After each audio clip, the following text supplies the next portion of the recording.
Thank you, Mr. Chair. And personally, I can't imagine anybody considering Congresswoman Dingell a troublemaker. But anyway,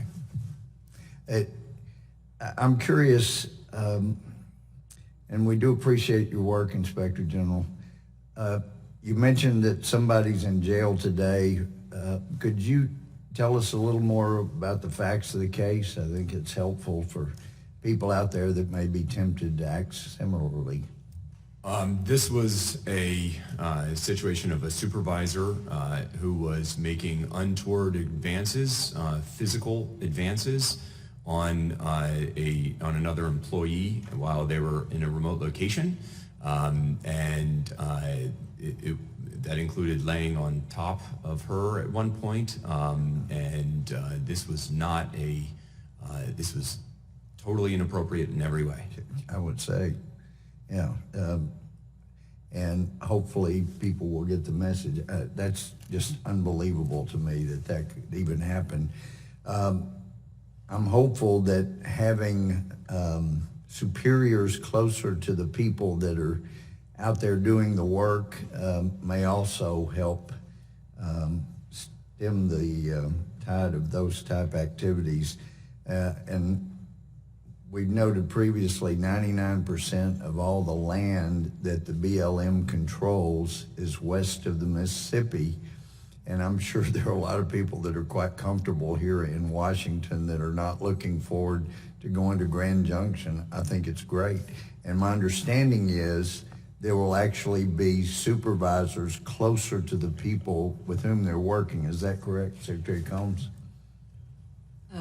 Yes, sir. And in fact, two things are important. When the new policy bulletin was issued in 18, it said a person can complain to any supervisor anywhere. Because of the remoteness issue, you can't be trying to address your supervisor who may or may not be the bad person. And so that was an important change.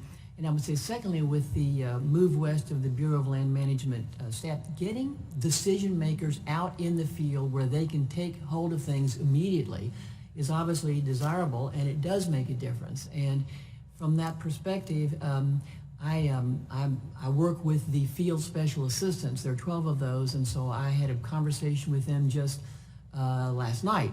And they are appointed by the secretary, and they're in all the regions, and they understand their role in this particular matter.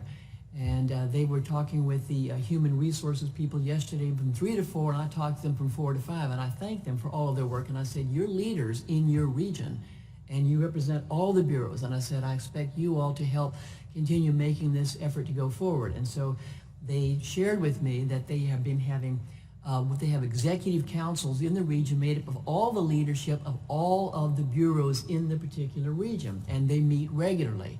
And I said that I would be sending them some of the materials that we have. I think this group of individuals, they're all career, except for 2, they're all career individuals, and they truly embrace and understand their role as collaborating between bureaus. They're not representing a bureau, they're representing the Department of the Interior, and it is their job, absolutely, to effectuate these policies that are so important.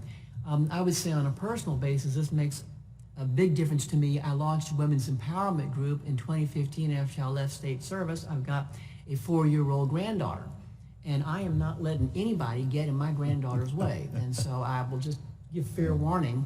But this is important, and chairing this council has been both a privilege and a pleasure. And so I welcome input, I welcome advice, because there is nothing more important than we can do to create a respectful workplace where people feel valued and that they are heard. If they speak, we listen. Well, I appreciate that, and you've looked at Ms. Feldblum a few times as you spoke, so I'm sure you got a great deal from her study, her report.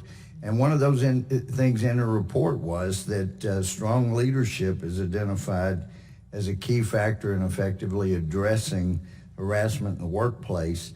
How are the current leaders at the Department of Interior demonstrating their commitment toward strong leadership? Well, Secretary Bernhardt also has a daughter, and he and I have chatted about women, and he has given me all the budget that I've needed for this effort. He's given me the resources. He's issued messages, and when he goes around the country, he talks about these efforts and how he wants to transform the Department of the Interior. And he's a longtime hand at the department, and I think people know that he's sort of WYSIWYG. What you see is what you get. He's very linear. Thank you very much. My time's expired.